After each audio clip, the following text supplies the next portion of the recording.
Everyone, so welcome है आपका nursing exam content के इस चैनल पे बेटा। तो यहाँ पे हम कर रहे हैं 9 से 11 एग्ज़ाम की प्रिपरेशन।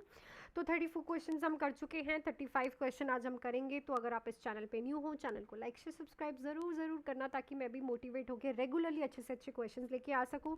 तो चलो पहले ही क्वेश्चन पे चलते हैं। हमारा पहला ही क्वेश्चन है, in psychiatric unit the patient says the food is poisoned, what should be nursing responsibility in such condition. तो साइकेट्रिक पेशेंट है, पेशेंट कह रहा है कि फूड जो है पॉइजनड है। तो यहाँ पे हमें पता चल रहा है कि पेशेंट को डिल्यूजन ऑफ परसिक्वेशन है, मतलब कि पेशेंट यहाँ पे सस्पिशियस है। तो एज अ नर्स आपकी रिस्पॉन्सिबिलिटी क्या रहेगी इस कंडीशन में? Offer him packed food and vegetables, assure him that the food is not poisoned, the nurse will first test the food, force the patient to eat food.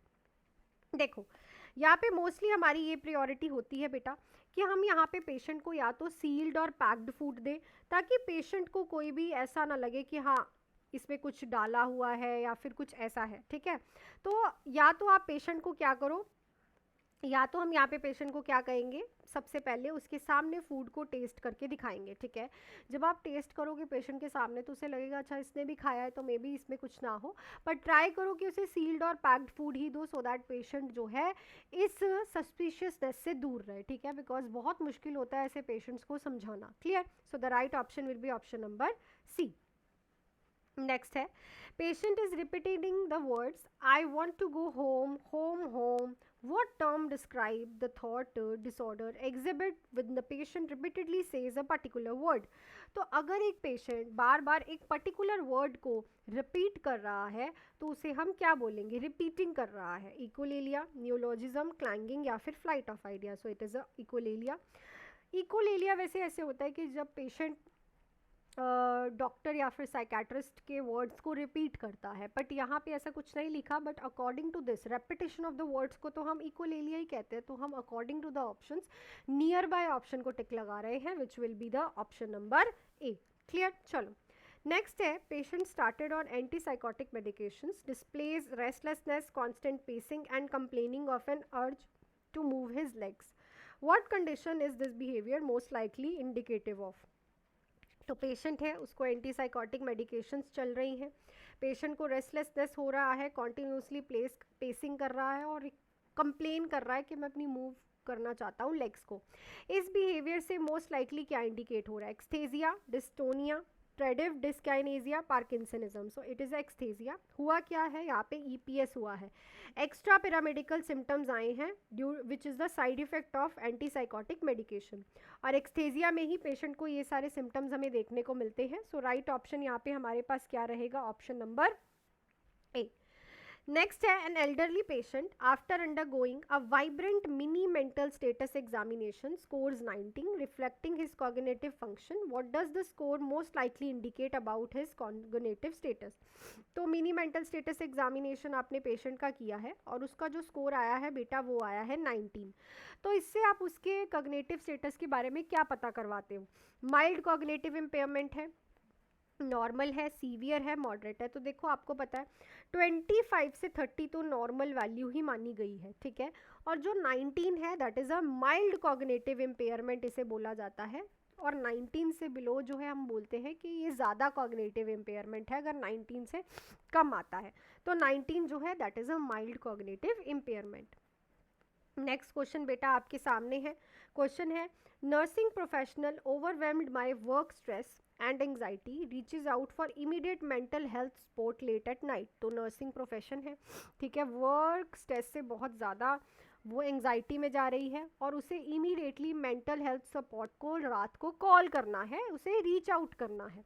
So which toll-free helpline is dedicated to mental health support under Indian Mental Health Initiative? तो कौन सी यहाँ पे mental health support guideline जो है या फिर free toll helpline जो है दी गई है?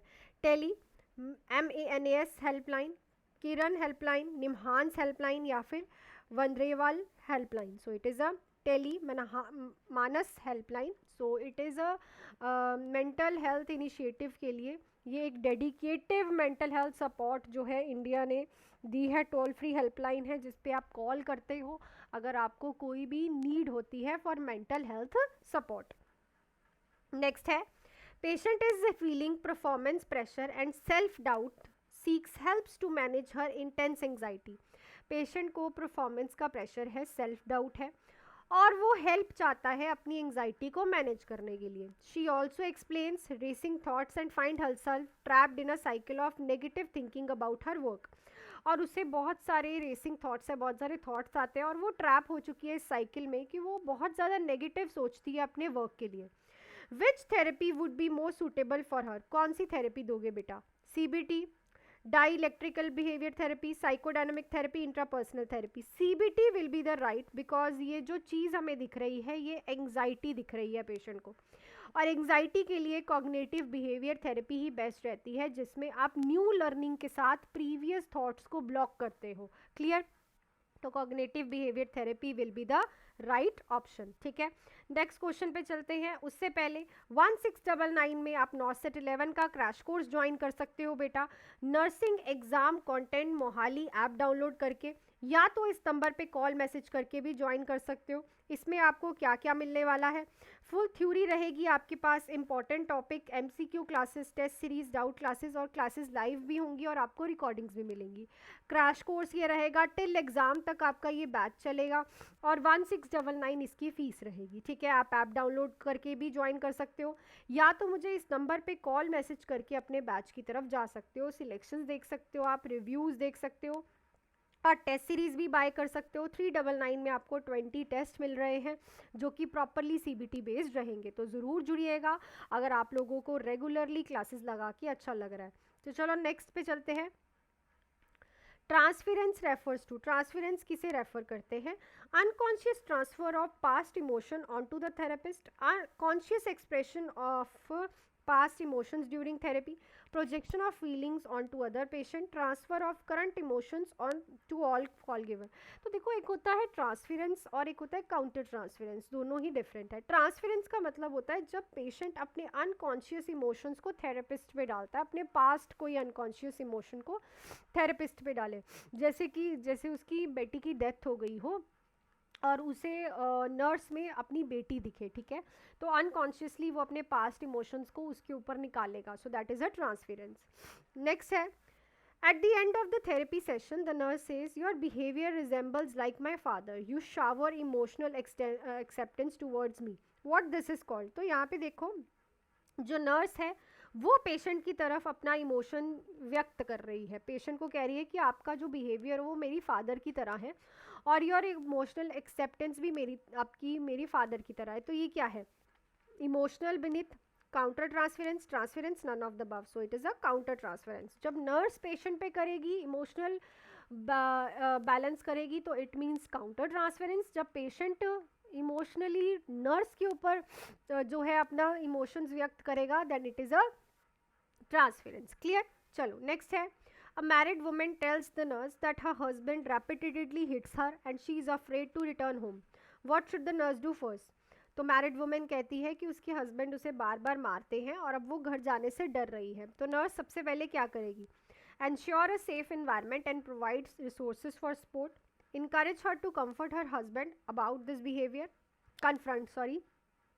schedule a follow-up appointment to monitor her situation, advise her to stay in a relationship to avoid further conflicts। तो देखो, सबसे इंपॉर्टेंट है, this is a domestic violence case. ठीक है, सबसे पहले तो पेशेंट को सेफ एनवायरनमेंट दो और सपोर्ट के लिए रिसोर्सेज प्रोवाइड करो, because this is a different condition. ये आपकी सोशियोलॉजी के हिसाब से देखा जाए तो सबसे पहले safety will be the priority. Next है, patient displays a pattern of unstable intense relationship as well as impulsiveness associated with an unhealthy way of seeing himself herself, unable to regulate emotion, what is the diagnose of this person और patient? तो patient है, unstable है बेटा, intense relationships है उसके बहुत ज़्यादा, और इम्पल्सिव है बहुत ज़्यादा, और unhealthy way of seeing himself और हरसेल्फ, खुद को वो बहुत अनहेल्दी वे में देखता है और अपने इमोशंस को रेगुलेट नहीं कर पा रहा। ये क्या है? बॉर्डरलाइन पर्सनालिटी डिसऑर्डर है, बाइपोलर है, जनरलाइज एंग्जाइटी डिसऑर्डर है, OCD है। देखो, OCD तो नहीं है ऑब्वियसली, थॉट और एक्शंस का कोई लेना देना नहीं, एंग्जाइटी भी नहीं है। ये बाइपोलर डिसऑर्डर में मेनिया एंड डिप्रेशन के सिम्टम्स होने चाहिए, दिख नहीं रहे, सो it is a personality disorder. कौन सा वाला? बॉर्डरलाइन पर्सनालिटी डिसऑर्डर है ये पेशेंट को। तो राइट ऑप्शन क्या रहेगा? ऑप्शन नंबर ए। नेक्स्ट है patient exhibits rapid cognitive decline, profound memory loss and severe disorientation, progressing alarming with in months, leaving his family in distress. तो पेशेंट को rapid cognitive decline हो रहा है, प्रोफाउंड मेमोरी लॉस हो रहा है, severe disorientation है और ये अलार्मिंगली प्रोसेस कर रहा है विद इन मंथ्स और उसकी फैमिली को डिस्ट्रेस में डाल रहा है। Which condition best describe the nurse understanding cognitive deterioration. तो यहाँ से कौन सी कंडीशन इस जो ये डिटेरियोरेट हो रही है पेशेंट की कंडीशन को डिस्क्राइब करेगी। तो इस क्वेश्चन को आज के आंसर को आप मुझे कमेंट सेक्शन में लिख के बताओगे। तो आई थिंक सारे ही क्वेश्चंस आपको क्लियर हो गए होंगे। लास्ट टाइम मैंने आपसे कल ये क्वेश्चन पूछा था कि 4 इयर्स का चाइल्ड है, इमरजेंसी डिपार्टमेंट में आया है, उसने कैरोसिन इंजेस्ट कर ली है, यहाँ पे what is the appropriate immediate management. तो एप्रोप्रिएट ये रहेगी, तो याद रखो एक गैस्ट्रिक लवाज जो है कॉन्ट्राइंडिकेटेड होता है कैरोसिन मैनेजमेंट में, बिकॉज यहाँ पे एस्पिरेशन होने के चांसेस हो सकते हैं, एस्पिरेशन हो सकता है नीमोसिस्टिक। तो याद रखो C option will be right. So I think सारे क्वेश्चंस क्लियर हो गए होंगे आप लोगों को। तो ज़रूर जुड़िएगा बेटा 1699 के क्रैश कोर्स नॉर्सेट के जो क्रैश कोर्स है, इस नंबर पे कॉल मैसेज करके आप अपनी क्वायरीज कर सकते हो। Nursing exam content Mohali app download कर सकते हो प्ले स्टोर से। सो मिलती हूँ आपको नेक्स्ट क्लास में। Till then do hard work, make your parents proud and all the best.